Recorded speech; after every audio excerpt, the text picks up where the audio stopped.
अरे त सब दिन रही ना समैया त सब दिन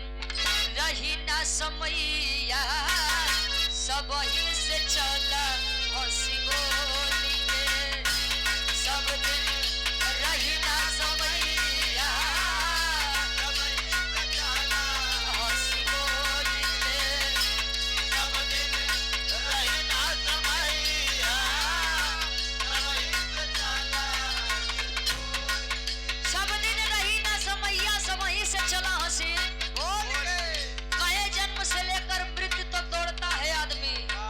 दौड़ते दौड़ते दम तोड़ता है आदमी सुबह पन्ना श्याम अर्थी चरपाई दोपहर इस 4 दिन की जिंदगी में 3 लकड़ी तोड़ता है आदमी। आज के लोगों में सब जानते हैं साहब की स्वार्थी दुनिया बा लेकिन कम से कम जब तक हम जिंदा है जले ई नहीं बा तक क्यों नहीं बा अरे जले जिया ता तले कमा खा जब चला जा मत देखा जाए कब रे कहे छिल जल पावक गगन समीरा 5 तत्व से बनल शरीर जल पावक गगन समीरा 5 तत्व से छिल जल पावक गगन समीरा 5 तत्व से बनल शरीर छिल जल पावक गगन समीरा 5 तत्व से बनल शरीर एक दिन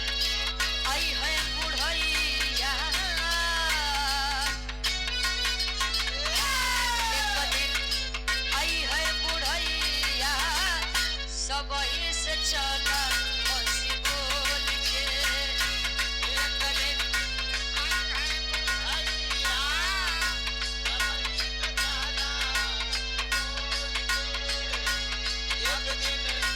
आई है बुढ़ैया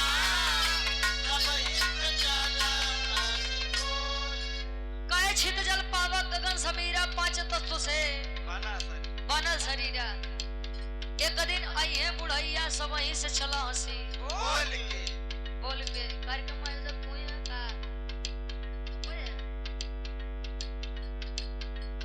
कहते हैं कैसा कैसे वही महाराज अच्छा किए का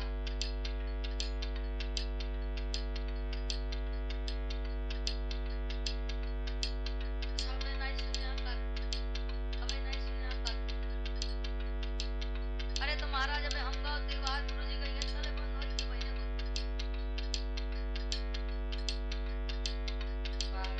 पहल बार आयोजक देखे कहे छित जल पावक गगन समीरा 5 तत्व से बनल शरीरा एक दिन आई है बुढ़ैया सब वहीं से चला हंसी बोल के जले जवानी रही न राम याद है न श्याम याद है गुरु जी रास्ता में चलत हाथ बड़ा खुशी बड़ा बढ़िया गाना गावत चलत है आज ऐसे रास्ता में पहुंचा कोनो ठोकर लाग गया अरे राम तुरंत तो है राम श्याम याद आई जी गुरूर मत करिए इस तन पर मटिए के देहबा या मटिए में आखिरी भाव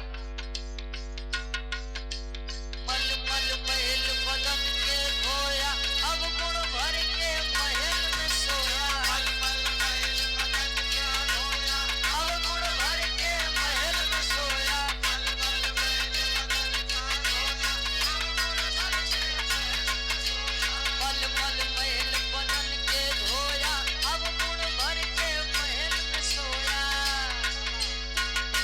मल मल महल बदन के धोया तनिको मैल बैठ जाए तो को बढ़िया से धोई ला चला हरिद्वार नहाए गुरुजी उज्जैन नगरी चला प्रयागराज नगरी चला अब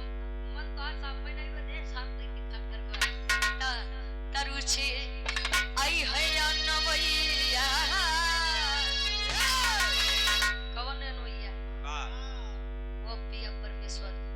जब परमात्मा आएगा तब पीछे में क्यों आई हुई नहीं जब आत्मा रूपी दुल्हन और परमात्मा रूपी दुल्हन के मिलन हो जाई तब क्यों बीच में नहीं आई तरुचि आई है या नवैया सब ही से चल